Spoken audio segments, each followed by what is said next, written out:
Boa tarde, companheiros. Esse daqui é mais um Jornal das Três, programa da Causa Operária TV, que acontece sempre às 3 horas. Infelizmente, nosso canal no YouTube ainda está sofrendo com a política de censura do próprio canal do YouTube, né? Essa questão dos direitos autorais e tudo mais, mas vamos transmitir aqui, até a gente resolver esse problema, no canal da rádio Causa Operária. Então já se inscreva no canal, né? Curta o vídeo, compartilhe para todo mundo ver. Jornal da Tarde. Hoje vai ser nosso primeiro programa depois das eleições. Exatamente. Então coisa bastante fresca para comentar, né? Vamos só nos apresentar primeiro. Eu sou Juliano Simonar, William Dune, né? E esse daqui é o novo time do Jornal das Três. O nosso primeiro ponto... Amanhã a gente volta com o time completo. Time completo, né? No resto da semana. E na quinta-feira, a participação do João Jorge, né? Pimenta, que participa também da reunião de pauta na manhã. Então, quem já conhece, já sabe quem é.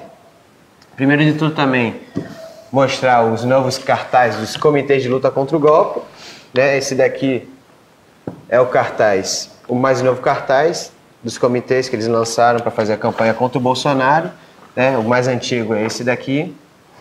E também tem o jornal panfleto dos comitês, todos eles fazendo a campanha Fora Bolsonaro e Liberdade para Lula, que é a campanha atual agora da luta contra o golpe, né, em que os comitês estão se unificando. Os comitês agora mais do que nunca e oportunos, né, diante da conjuntura que se desenhou. Cada vez mais precisa ter essa campanha de luta, né? Não é hora de se amedrontar também. De se abater, de se amedrontar. Agora é hora de lutar de verdade e mobilizar cada vez mais situação para derrotar o golpe na situação política, né? Então vamos comentar um pouco sobre a questão dessa fraude eleitoral que aconteceu. A gente viu que teve muita repressão ontem, né, no dia das eleições. Lá na Bahia, inclusive, a polícia militar bolsonarista agrediu uma militante petista, né, em Salvador. Bom, ontem, o resultado da eleição, né, Bolsonaro eleito presidente, a extrema-direita se sentiu animada aí para sair na rua, batendo nas pessoas. E no bairro lá, Rio Vermelho, eles viram uma jovem com adesivo, né, sem Lula é golpe, essas coisas, e foram para cima. Foi espancada por um PM é base, né, de apoio do Bolsonaro, e chutaram ela no chão, deixaram ela bem ferida, teve que ir para o hospital.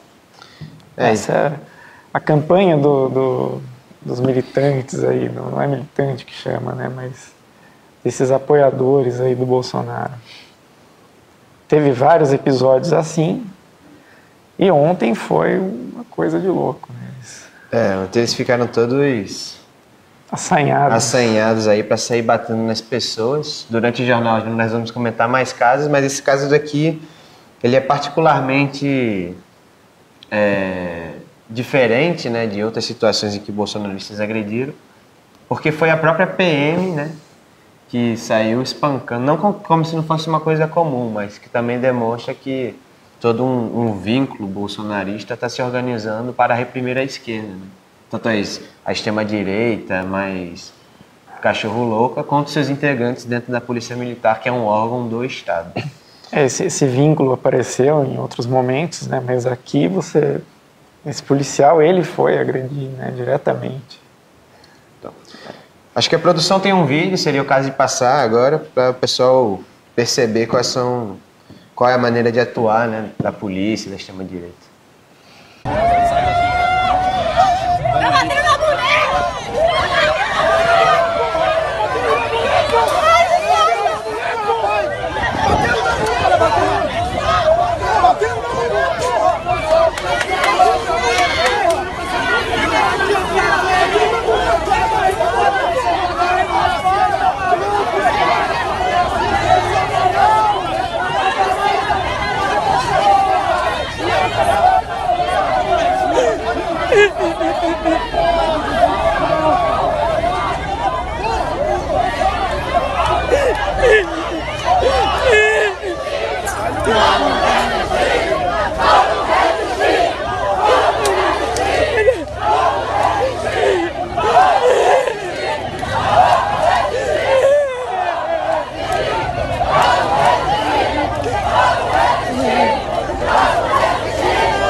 Tá aí um completo absurdo, né? Eles estavam fazendo o ato, até ali nenhum incidente anormal, e a polícia aparece do nada para impedir, né? Uma coisa ditatorial, né? Você não pode vestir uma camiseta de uma determinada cor e vem um bolsonarista desses. Totalmente. Também revela, né, todo o aprofundamento do golpe de Estado, né, da repressão política. A gente viu antes das eleições a censura que foram feitas às universidades federais, estaduais, que estavam levantando as faixas contra o fascismo. Depois já era sábado à noite, a Rosa Weber e também suspendeu o negócio. E eles declararam isso publicamente, né? Se não me engano foi o Toffoli, mas também outros setores golpistas declararam que queriam um período de pós-eleição tranquilo, né? Sem muita conturbação e tudo mais. E, obviamente, diante da crise política que existe, é necessário reprimir todos esses movimentos que contestam a vitória do Bolsonaro, né? Que a gente sabe que foi uma fraude completa, né? Agora, a gente reforça, né? A gente vai falar isso várias vezes nesse programa de hoje. A necessidade de formar comitês de luta contra o golpe, se organizar, se defender, né? Não ficar aí apanhando à toa. Até porque se não reagir, a coisa só vai se aprofundar mais e a esquerda vai ter que andar calada, falando de lado, né? Que nem diz a música do Chico Buarque. Mas isso aí, também no sábado, né? No dia antes das eleições, quando ainda se podia fazer campanha política nas ruas. Teoricamente, pela lei, né? Pela lei. O coordenador nacional do MST, um homem importante, né, do movimento, o maior movimento de reforma agrária do Brasil, Jaime Amorim. É um alvo preferencial aí alvo preferencial, do governo, né, golpista. Ele foi preso por estar panfletando o jornal Brasil de Fato, né, em Caruaru, no agreste de Pernambuco. Não sei se todo mundo viu, mas nesse sábado houve toda uma organização da militância petista e da esquerda para distribuir esse jornal, né, falando das eleições. Quem esteve em São Paulo, né, sabe disso. Em toda saída de metrô, de estação de metrô, eles se organizaram. Estavam em todas as saídas de metrô, né? E o Jaime foi preso por estar panfletando esse jornal. Ele estava fazendo uma atividade junto com os outros militantes, a distribuição do jornal, e aí apareceu um policial militar à paisana, diga-se passagem, ele não estava com a farda nem nada, e que se identificou como eleitor de Jair Bolsonaro e começou a atacar, né, xingar o grupo. E quando o Jaime foi defender a equipe dele, porque obviamente ele estava coordenando a atividade, ele foi preso por conta dessa reação. Recebeu voz de prisão por contestar. Era um policial também. Que ele estava fazendo.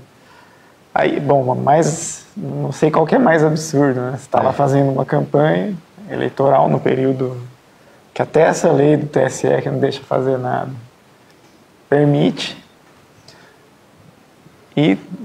mas também não pode. Vem um policial impedir o cara de fazer campanha. O avanço, você vê o avanço aí da extrema-direita nesse processo golpista. Inclusive os policiais, eles são os setores fortes que sustentam o Bolsonaro, né? A gente viu que no Rio de Janeiro, por exemplo, quando foi anunciada a vitória fraudulenta dele, diversos policiais militares com a farda começaram a se manifestar a favor do Bolsonaro. Isso também aconteceu em Alagoas. A polícia militar fez uma carreata com os carros da polícia militar do estado a favor do Bolsonaro, né? Os policiais correndo na frente, cantando a favor. Então a gente vê que também não adianta nada, né? Você ser agredido por um bolsonarista e ir lá na polícia fazer boletim de ocorrência porque eles estão juntos, né? Aliás, a gente viu aqui, né, no primeiro turno, no Rio Grande do Sul, aquela moça foi desenhar uma suástica nela, uma faca, e é ela que está aí acusada de ter, ela mesma teria se cortado, um negócio muito doido. Ela teria reagido, né, com o pé dela. Ou pelo menos não reagido, né, eles dizem. A alegação. Culpam a vítima, né, um procedimento comum da polícia. Então a gente vê todo um aumento da repressão, né, agora acontecendo. As pessoas têm a tendência a acreditar que é uma coisa do Bolsonaro, né? Então que o resto do golpe, né, não teria nada a ver com isso. Eu acho que essa daí é a posição errada. A gente tem que dizer que isso daí é o aprofundamento do golpe. Os golpistas democráticos, né, que nem a imprensa agora está tentando apresentar, como Geraldo Alckmin, Fernando Henrique Cardoso, eles são culpados por isso. Estimularam isso durante a campanha golpista, né? Eles eram muito agressivos contra o PT, né? E nisso a polícia, esses bandos de direita foram se organizando ali dentro. Desde o sequestro lá dos protestos em 2013, e foi se articulando até chegar nessa situação aqui agora, que o sujeito está lá fazendo uma campanha eleitoral e vem o policial impedir. Completo absurdo. Mas, como você disse, não adianta chamar a polícia, né? Provavelmente vai ser um policial ali fazendo isso. Então tem que se organizar para se defender. Inclusive é nesse sentido que se orienta, né, a campanha dos comitês de luta contra o golpe.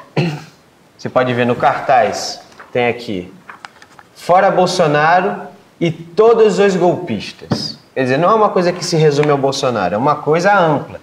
Agora, a campanha tem que ser centrada no Bolsonaro, mas o resto dos golpistas também, porque a gente não pode fazer uma... Fora Bolsonaro, Maia, Alckmin, Temer, Não, fora Bolsonaro e todos eles.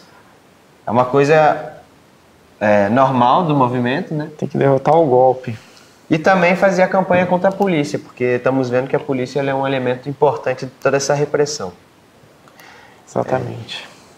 Outro acontecimento também nas eleições, né? Eu acho que é importante também comentar que isso daí faz parte da fraude. Sim. Eles não permitiram à esquerda de fazer campanha nas ruas. O período eleitoral todo foi marcado pela repressão, apreenderam materiais, invadiram diretórios. Teve menos tempo para fazer campanha. Menos tempo. Aprenderam materiais, não podia fazer nada. E aí, se o cara fosse fazer campanha na rua, ainda tinha essas agressões.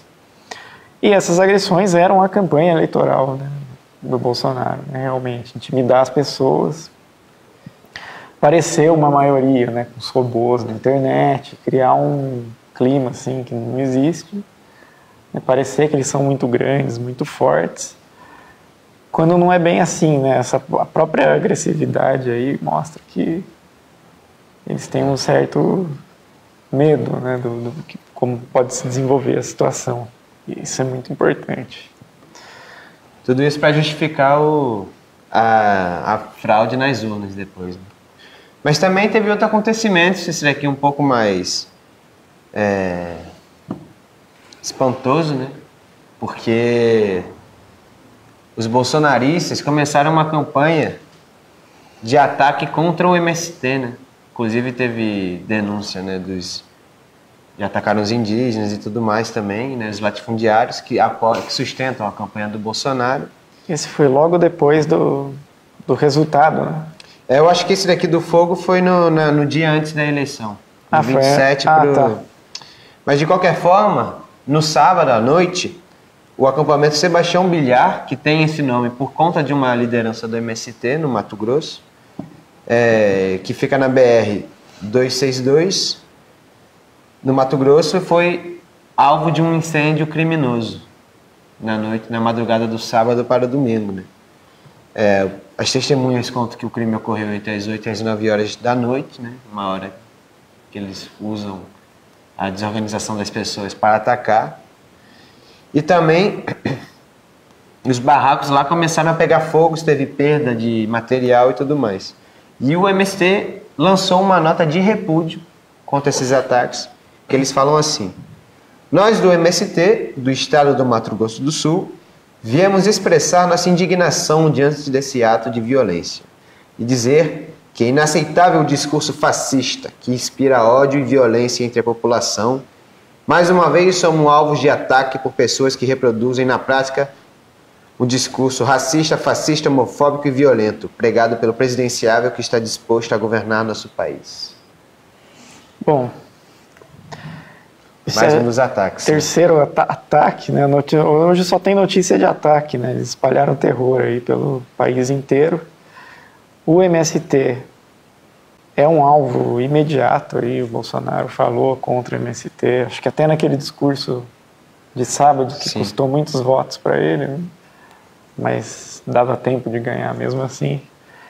Ele chegou a dizer que vai enviar para o Congresso lei para considerar o MST uma organização terrorista.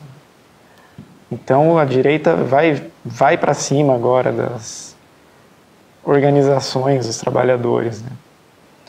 MST, CUT, essas grandes organizações, elas estão na mira, porque acontece o seguinte: o programa de governo eu ia falar Temer, do Bolsonaro, é muito parecido com o do Temer na área econômica, né? São programas neoliberais para fazer os trabalhadores pagarem pela crise do capitalismo. Eles vão cortar, já cortaram, né? Vão cortar mais direitos trabalhistas, salário vai cair, querem que o cara se aposente mais tarde ou quem sabe morra sem... O Mourão falou que o morra reforma antes de se aposentar. Então, reforma da Previdência que talvez até o Temer faça antes de deixar o governo, para já deixar pronta. Porque mesmo nesse Congresso aí grotesco, que os golpistas, por meio dessa fraude eleitoral aí do golpe, conseguiram colocar lá no Congresso, mesmo com esses membros da próxima legislatura aí, não está claro ainda que eles conseguiriam aprovar a reforma do jeitinho que eles... É uma crise muito grande. Gostariam, né? Você vê que fica um negócio meio travado, assim, que nem o próprio Temer. Mas o Temer está disposto também a já aprovar essa reforma. E vem muita coisa por aí, né? Corte de gastos em saúde, educação, tem essa PEC do Temer que congelou os gastos por 20 anos.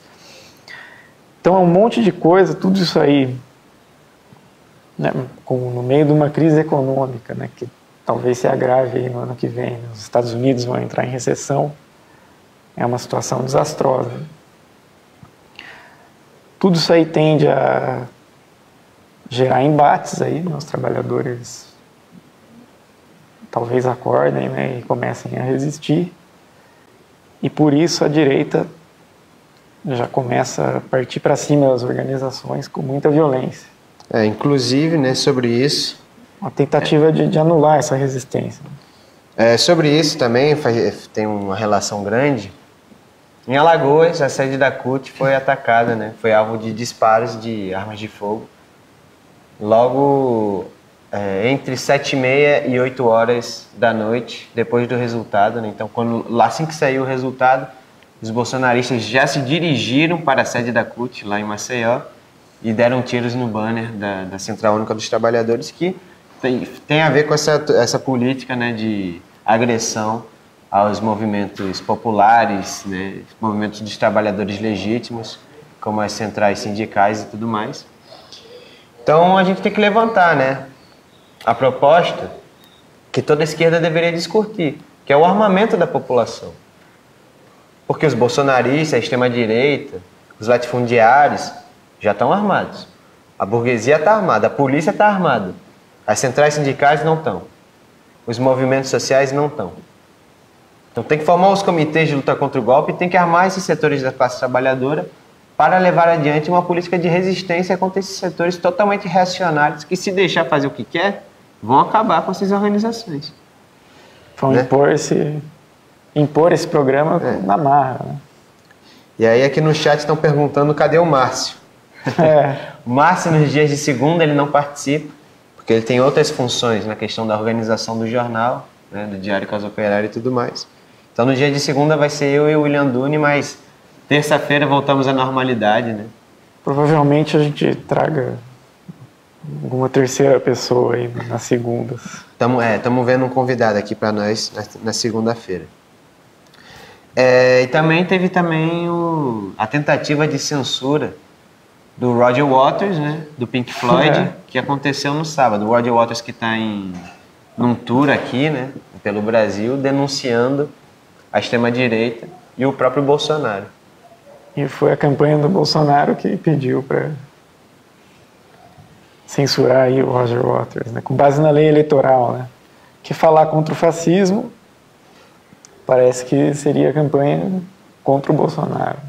Quer dizer, eles estão revelando. Estão admitindo aí que realmente eles e foi gostam do Bolsonaro. Do fascismo. Do fascismo. Ele foi o ministro do Tribunal Superior Eleitoral, né, do TSE, que é um pilar importante de toda a censura que aconteceu durante as eleições. O ministro Jorge Mussi, que pediu a manifestação dos produtores do evento sobre a campanha política que o Roger Waters estava fazendo negativa de um candidato e tal, porque todo mundo sabe, em eleição você não pode falar mal de nenhum candidato, você não pode nem falar de política. Você tem que falar de pintar a calçada, essas coisas que todo mundo quer saber, porque ninguém quer saber de política, que a pessoa defende, né? É a ditadura da eleição. Aí foi interessante que ele colocou lá aquela mensagem, né, que ele estava colocando no palco, poucos minutos antes das 8 da noite, que é quando não poderia mais fazer nenhuma manifestação. No caso, ele até burlou, né? Burlou a incrível lei brasileira, que nunca serve para proteger ninguém, para defender nada, mas serve para essas coisas, né? Para perseguir, para censurar, para prender gente, mas nunca, em outras ocasiões não funciona, né, direito. E também, né, falando, né, comentando ainda mais sobre essa fraude eleitoral que ocorreu no domingo, em Salvador ocorreram diversas denúncias de que a frota, né, dos ônibus foram reduzidas para dificultar os eleitores de votar. Essa denúncia, chegaram diversas denúncias desse tipo para a redação do Diário Casa Operária, né? Que a gente não tinha ônibus para o cara sair de casa. Não tinha ônibus para o cara sair de casa, e é mais um dos golpes para a pessoa não votar. Teve, além da adulteração das urnas, teve o golpe da biometria, né? Mais de 3 milhões de pessoas foram impedidas. E aí o secretário municipal de mobilidade urbana, do ACM Neto, prefeito de Salvador, foi acusado de ter reduzido essas frotas. E as denúncias foram tão amplas que o próprio Ministério Público da Bahia teve que mandar, né, um ofício ordenando a regularização da frota imediatamente, no dia das eleições. Isso foi em Salvador, então a gente ficou sabendo aí o que aconteceu, né? Vai saber o que não aconteceu aí em um monte de cidade menor. Nos estados do norte, né? Estados do norte devem ter feito muita manobra aí para impedir, nessas regiões em que todo mundo sabe que o Haddad teria muitos votos, né, para impedir que esses votos acontecessem. Lembrando que essa eleição, né, não sei se a gente pautou isso aqui, muita gente não foi votar. Daqui a pouco a gente entra nisso. Então, teve a questão, a gente estava analisando os percentuais dos votos, né? E a gente viu uma matéria dizendo que essas eleições foram que mais tiveram votos nulos desde 1989. Quer dizer, foi fraude mesmo, a população não participou das eleições. Muita gente parece que reconheceu a fraude, né? Simplesmente não apareceram. O candidato delas, o Lula, não estava nas eleições. Isso daí, o resultado disso foi que os votos nulos chegaram a 7,4%, que são mais de 8,5 milhões de votos. Ou seja, 8,5 milhões de pessoas foram na urna e clicaram nulo. E também Isso daí foi um aumento de 60% em relação a 2014, quando apenas menos de 5% tinham sido anulados. E também os votos brancos foram mais de 2 milhões e as abstenções foram quase... foram mais de 30 milhões, se não me engano. Foi 21%. 31,3 milhões. Ao todo, todas essas pessoas que não votaram, que você falou, somando tudo, dá 42,1 milhões de pessoas que não apareceram, né, aliás, que não deram o seu voto para nenhum candidato. Acho que isso é um dado bem contundente aí da rejeição, né, de um grande setor da população à fraude eleitoral.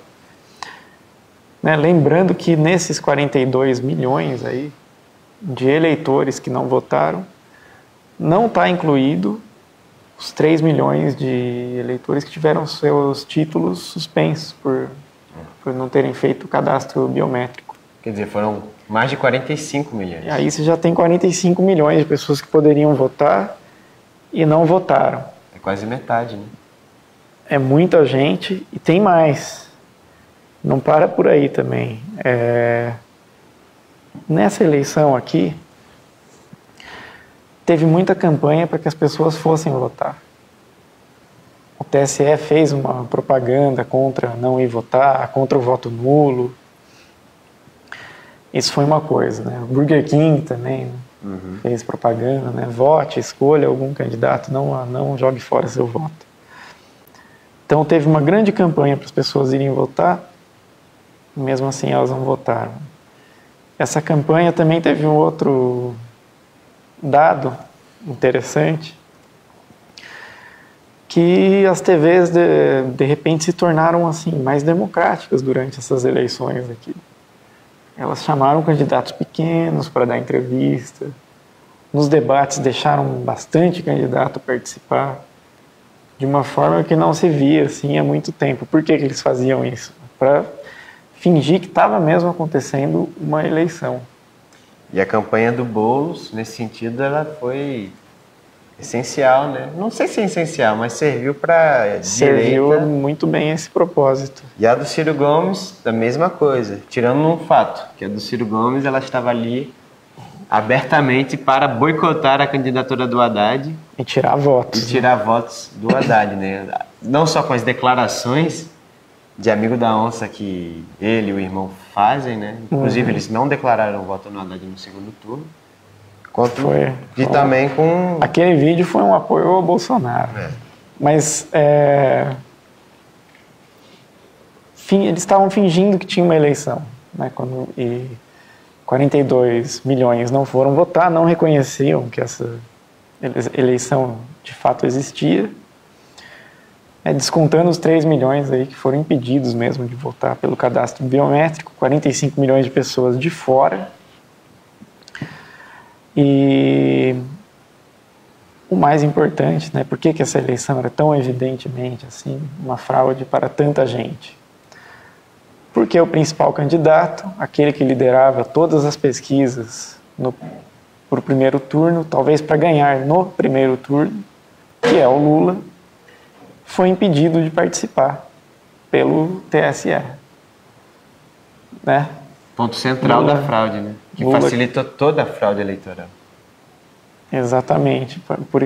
Só esse dado, se não tivesse mais nada, né? A eleição já teria assim, uma sombra. Não dá para falar que teve uma eleição realmente. Não teve eleição, né? Teve uma fraude do golpe para tentar apresentar o sucessor aí do Temer como se fosse alguém legítimo para aplicar um programa impopular, né, que eles vão ter que aplicar com violência, porque o povo não vai querer esse programa. E aí eles ainda vão vir dizer que isso daí foi eleito, que as pessoas escolheram perder a aposentadoria, ganhar menos. Tem que aceitar, né? Não ter direito nenhum, esse tipo de loucura. Inclusive, deixa eu pegar aqui, a Mel Luke fez uma declaração aqui no chat dizendo que a eleição foram fraudadas de todas as maneiras que se pode fraudar a eleição, com maneiras inovadoras e as maneiras clássicas tradicionais. E é por isso também, né? Eu até perdi assim, a lista. No dia 6. Mais de 60 coisas. No dia 6, na véspera do primeiro turno, né, o Jornal da Causa Operária saiu com uma capa que era uma lista, né, de itens assim, que mostravam que a eleição era uma fraude. Né, e a gente ainda nem tinha visto as coisas que iam acontecer no segundo turno. Com, por exemplo, o negócio do WhatsApp, né, que é uma coisa menor, né, uma coisa a mais secundária, né? Naquela lista toda, né, mas é uma coisa importante também, né, eram contratos de 12 milhões em Caixa 2, né, mas isso era um pedacinho da fraude, a fraude era muito maior do que isso. Fizeram de tudo aí para organizar as eleições para o PT perder. Você falou do Jornal Causa Operária, esse daqui é o jornal dessa semana, né, comentando sobre a reação dos mercados, né, do ponto de vista internacional, os mercados tremem, e também com uma análise, né, a análise que ocorre toda semana no jornal, um jornal semanal, uma análise profunda, política, páginas de internacional e assim por diante. E lembrando dos materiais dos comitês de luta contra o golpe, fora Bolsonaro e todos os golpistas, é por conta dessa fraude que se deve pedir fora Bolsonaro, o governo é ilegítimo totalmente. Ninguém deve ter dúvida sobre isso. Ninguém deve ter dúvida sobre isso. É um governo ilegítimo, não tem que ser aceito. Isso não foi uma eleição. Caiu. Foi uma manobra. Tem certeza? Tinha caído aqui um pouquinho, mas enfim, estamos falando dos materiais dos comitês de luta contra o golpe. Se você tiver interesse, é só entrar em contato, né? Tem diversas páginas de comitês aí nas redes sociais, números para entrar em contato, tem o site lutecontragolpe.com.br para acessar. Lá também, se você não tem um comitê, vai ter as informações de como formar um comitê, um pequeno manual, mas que, em geral, é uma coisa fácil, né? Juntar pessoas, uma reunião, tal, fazer o processo. E os comitês de luta contra o golpe estão organizando, né, em dezembro, no início de dezembro, na primeira semana, uma conferência nacional de luta contra o golpe e contra a extrema-direita. Vai ser a segunda conferência nacional contra o golpe, né? Uma conferência aberta. E diversos comitês já estão se organizando para ir e mobilizar gente para essa conferência. Então, se você ainda não tem comitê, forme o seu e ajude a mobilizar para essa importante atividade para lutar contra a extrema-direita, organizar toda uma luta bem feita para derrubar o golpe, né? Então, seguindo, né, na nossa pauta, nas nossas informações aqui, houveram também agressões no Rio de Janeiro, né, na Praça São Salvador. Para quem não conhece, a Praça São Salvador, ela fica no bairro entre Flamengo e Laranjeiras, e é um reduto tradicional da esquerda, né? A esquerda é pequeno-burguesa, mas tem muito petista, tem... Ou seja, foram lá onde a esquerda estava para fazer isso que fizeram aí. Aí, logo após a vitória, né, anunciada do Bolsonaro nas eleições, eles foram para a praça lançar fogos e ficar xingando os petistas que estavam ali tomando uma cerveja, provavelmente tristes com o resultado, né? Fogando as mágoas. E foram bater boca com eles. E acabou que nessa confusão, um jornalista e professor de história, né, Felipe Veloso, que fez um vídeo, inclusive, denunciando, ele foi agredido pelos bolsonaristas, lançaram uma garrafa de vidro na casa dele e acabou abrindo a parte da bochecha e embaixo do olho. Olha aí, você vê que eles estão tentando intimidar todo mundo, pessoas ficarem com medo de, sei lá, sair na rua, para depois eles dizerem que são maioria, que não são. O método é esse daí, intimidar as pessoas. É uma situação parecida com o que tinha na época do impeachment, né? Que a esquerda estava batendo nas pessoas com camisa vermelha. E nós vimos a direita, isso, né? A direita estava batendo nas pessoas com camisa vermelha, e nós vimos que isso só parou com a mobilização que teve contra o golpe, né? A mobilização contra o impeachment, depois pela anulação, pela liberdade do Lula, contra a prisão do Lula, contra a condenação, pela liberdade dele, que teve diversos atos. Né? Inclusive, isso tinha parado de vez, mas na eleição aí acabou, pela política adotada, né, infelizmente, aí durante a campanha, acabou virando aí a situação, voltou a ter esse tipo de coisa, né? Que já tinha...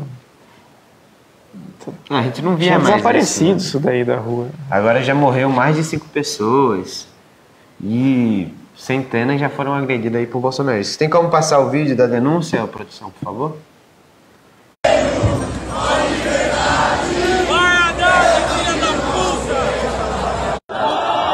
Tem 10 minutos que o Bolsonaro foi eleito e jogaram uma garrafa de vidro na minha cara. Eu fui tentar apartar um pouco a confusão, nunca joguei uma garrafa em ninguém. Fui até ali apartar a confusão um pouco que estava rolando na Nação Salvador. Um maluco de camisa do Brasil que estava soltando fogos do Bolsonaro jogou uma garrafa na minha cara. Acabou de jogar uma garrafa na minha cara. Uma garrafa de vidro. Podia ter me cegado. Fez um corte claramente, sei lá, no meu nariz, no supercílio, por cima da sobrancelha. Enfim, whatever. Bochecha. E é isso. 10 minutos de governo Bolsonaro, 10 minutos da eleição de... Os caras estão fazendo isso. A gente não vai aceitar isso. A gente vai pra rua. Então você vê como foi a atitude, né, dos bolsonaristas. O Felipe, jornalista, foi filmar o que estava acontecendo para denunciar. E aí lançaram uma garrafa de vidro no olho dele, como vocês puderam ver aí no vídeo. Mas isso daí também demonstra que esse pessoal aí do Bolsonaro, eles têm um certo medo da esquerda, né? Porque eles estão só agredindo porque eles sabem que a coisa pode mudar, né? E provavelmente esse governo aí, não sei, né? Quanto tempo será que derrete, né? Sabemos nem se chega, né? Suposta popularidade que ele teria aí, né? Que é muito artificial e que muita gente vê que não tem apoio nenhum na realidade. Mas também nesse sentido das agressões, né, contra a esquerda, ontem, logo depois do resultado, né, que saiu na imprensa, os bolsonaristas organizaram uma manifestação na Avenida Paulista, aqui em São Paulo. Que também é um local tradicional da esquerda fazer esses atos. Mas que eles também já usaram, né? Foi em frente à Fiesp e tudo, bem no esquema dos coxinhates. Mas antes disso, era, assim, por anos, era espaço tradicional da esquerda, né, em que, inclusive, tudo que o Coxinha tinha a dizer sobre isso é que atrapalhava o trânsito. Agora não atrapalha mais. Agora desapareceu essa história de atrapalhar o trânsito. E aí, nessa manifestação, o engraçado é que eles sempre que eles se manifestam, eles revelam um pouco os traços fascistas, né? Eles não são propriamente fascistas, eles não estão aí andando com a farda da milícia e com organizadamente esquema militar, mas eles são truculentos, têm traços fascistoides, eles estão aí para reprimir a esquerda. Isso ficou muito claro que durante essa manifestação queimaram uma bandeira do PT, né, com o Haddad e o Marinho nela, né? Também tem um vídeo, a produção pode passar aí, o pessoal ver.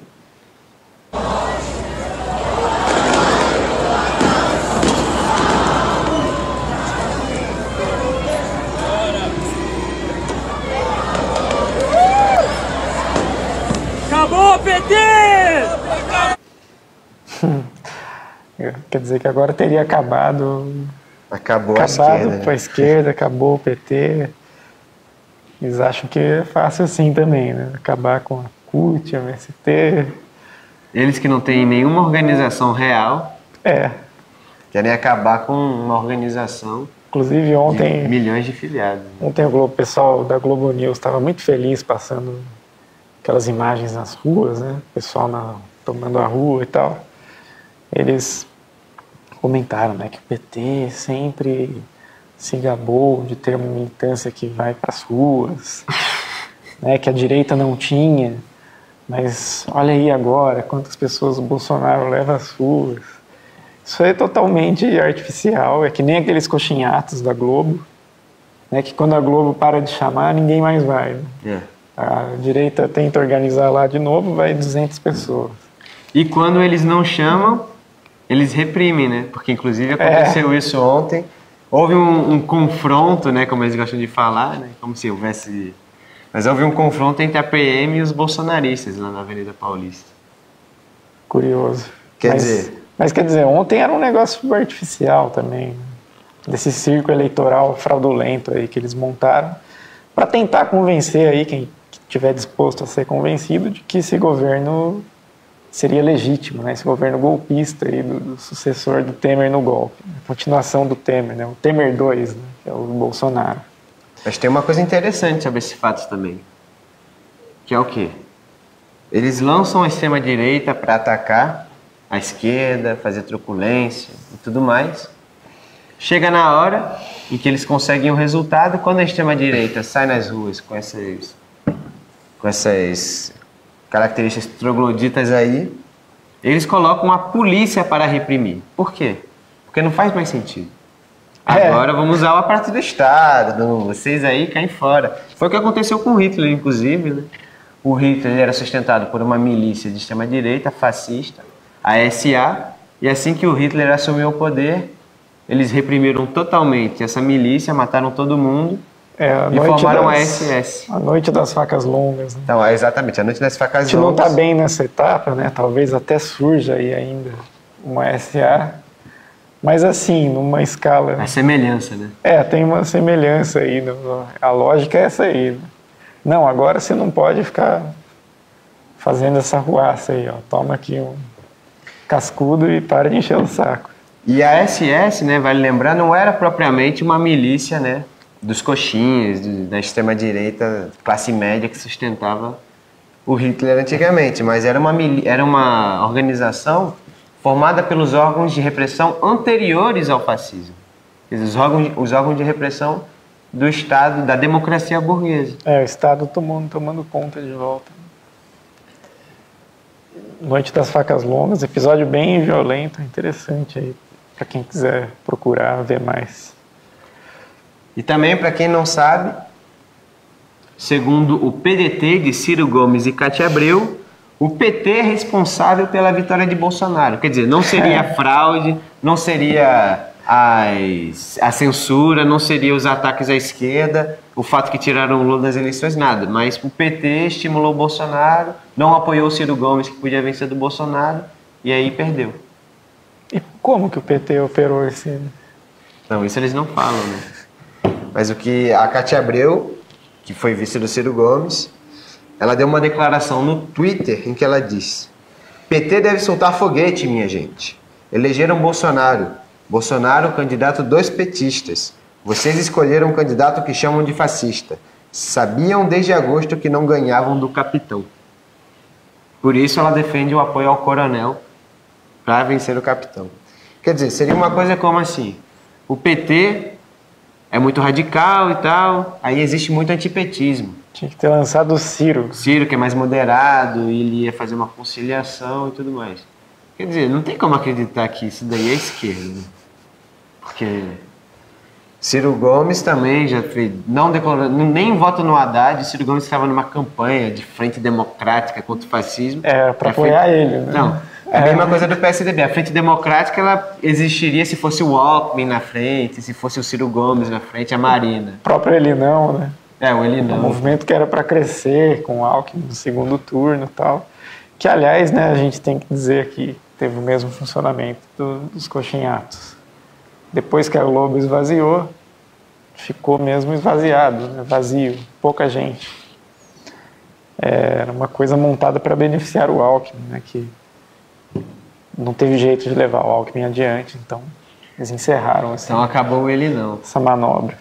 Mas acabou que o Elinão continuou, né? A esquerda continua fazendo essa campanha. Então, mas já não tem aquele... não tem mais essa característica, começou a ser uma campanha a favor do Haddad. E justamente por isso que a burguesia saiu dessa campanha. E ficou uma dimensão, não dá nem para comparar. Não dá nem pra Era comparar. uma coisa enorme. Teve até em Paris. Né? Teve no mundo inteiro, no mundo exatamente. Inteiro teve Elinão na época do... Vários artistas aí, até de direita, da Globo participaram, uma coisa de louco.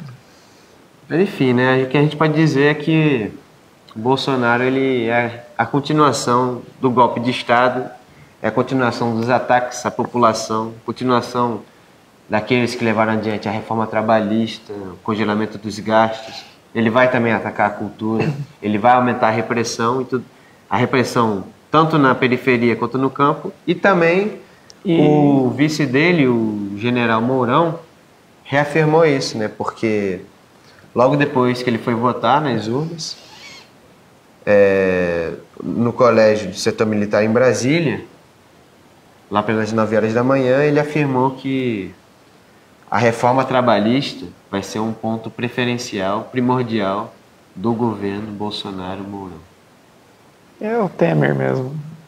Temer com mais apoio, apoio mais entusiasmado aí desses militares. Temer de suástica, né? Temer de suástica. Mas, como todo mundo sabe, não é uma coisa de se espantar. Foi denunciado desde o início de que as eleições não iriam resolver o problema do golpe, né? E aqui acabou sendo uma vitória do golpe, né? Conseguir apresentar aí, né, como...